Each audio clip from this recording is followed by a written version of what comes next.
Assalamualaikum warahmatullahi wabarakatuh. Salam sejahtera.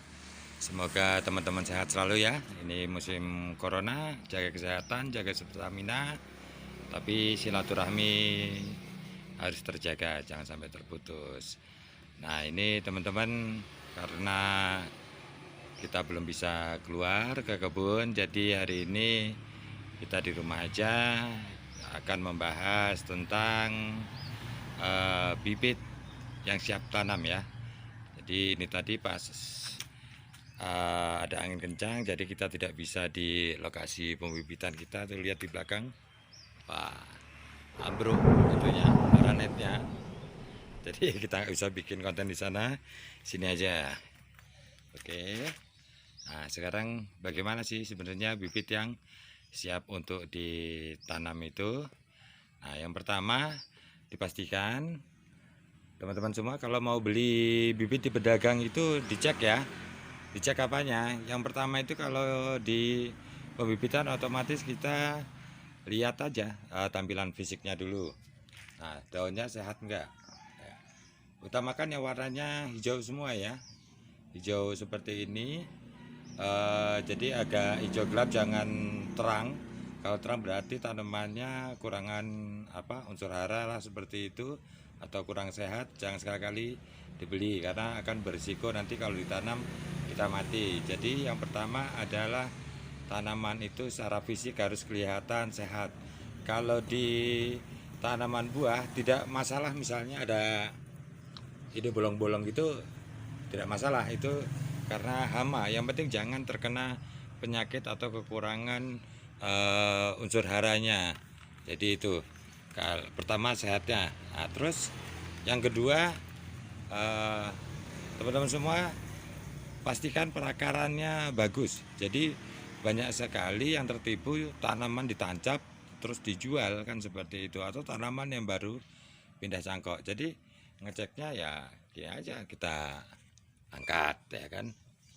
Kalau kita angkat kuat, kan berarti akarnya sudah kuat semua. Nah, seperti ini akar-akarnya ini sudah pada sehat semua ini. Nah, ini geng.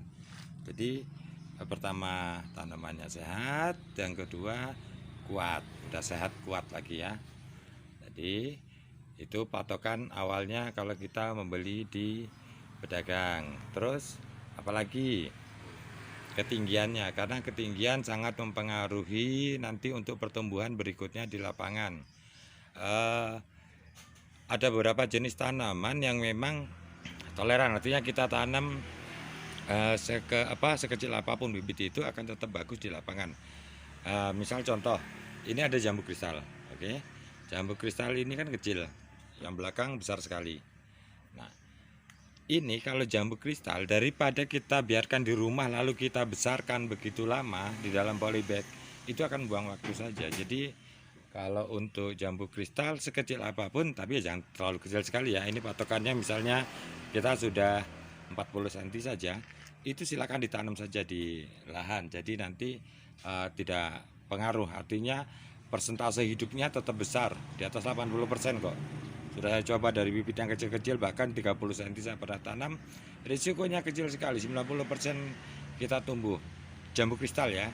Nah itu, jadi kecil atau besar itu langsung tanam saja. Walaupun kecil apapun tanam, nggak usah nunda-nunda waktu untuk di jambu kristal. Terus ini oke ya, jambu kristal beres.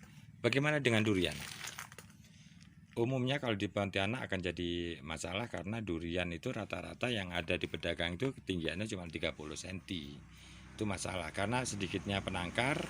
Terus kalau bawa dari Jawa risiko kematiannya besar. Jadi harga sampai di sini mahal. Bayangkan misalnya musangking aja harga sudah 60-75 ribu seperti itu. Sedangkan di Jawa kan sekitar 25 ribuan. Itu kan cukup murah. Dan di sini mahal karena itu risiko kematiannya besar. Terus penangkar di sini terbatas, jadi rata-rata kecil itu sudah dibeli orang. Nah, jadi masalahnya kita yang buat di luar Jawa untuk mendapatkan bibit yang besar agak sulit. Jadi ini ada durian umumnya tinggi 30 cm. Ini kalau kita tanam risiko kematiannya 40% pasti mati. Pasti 40%. Jadi kalau dari bibit kecil ini mati. Jadi idealnya durian itu ditanam ketinggiannya 70 cm lah. Taruhlah 60 cm itu lebih jauh lebih aman. Otomatis akarnya dia akan jauh lebih kuat, lebih tahan kering dan hujan. Kalau kecil gini, ini kita tanam kering dikit aja sudah mati nih. Nah, ini umur tanaman baru 2 bulan ini dari sambungan. Nah, 2 bulan 3 bulan. Ini kalau ini sudah 4 bulan dia lebih kuat. Belum saya rekomendasikan ya. Ini sekitar tingginya masih 50 cm. Tapi belum saya rekomendasikan. Tapi kalau tidak ada ini ya, ini pun jadi apa? Tidak ada yang tinggi 70 cm, yang 50 cm pun oke lah kalau mau kita tanam. Jadi besarnya bibit berpengaruh besar terhadap persentase hidup untuk di durian. Sedangkan untuk di jambu kristal tidak signifikan seperti itu. Oke, berikutnya apa? Kelengkeng ya. Ini kelengkeng. Nah itu, ini kelengkeng sudah kita lihat sehat ya kan? Sudah kita lihat sehat. Terus akarnya bagus. Nah, ini berarti sudah ketinggiannya juga sudah masuk 1, 2, 3. Ketinggiannya sudah 60 cm. Berarti ini siap tanam. Ini ada juga yang dari cangkok, ini kelengkeng itu. Ini biasanya ada bercak-bercak hitam ini, tapi tidak apa-apa. Artinya ini masih batas toleransi ya. Tidak terlalu artinya berisiko di kematian tidak. Jadi kelengkeng yang 2 ini siap tanam ini sama ini. Beda dengan ini. Kelengkeng juga mempunyai risiko kematian cukup besar bila bibitnya terlalu kecil. Kelengkeng ini risiko kematiannya cukup besar. Ya 30-40% gitulah akan mati. Jadi kelengkeng paling tidak jadi umurnya itu paling sudah 7 bulanan setelah dari pembibitan itu, terus ketinggiannya 70 cm, 60-70 cm sudah bagus. Nah, ini kita lihat juga, kita tes ini dari cangkokan. Jadi walaupun cangkokan tetap kita cek dulu akarnya banyak enggak dengan cara diangkat tadi seperti itu. Terus yang di ini ya, ini berhubung ada yang jambu air saya pikir tidak masalah. Jadi tapi ada batas minimum. Ini ketinggian segini 40 cm, silakan teman-teman tanam aja asal cangkok ya.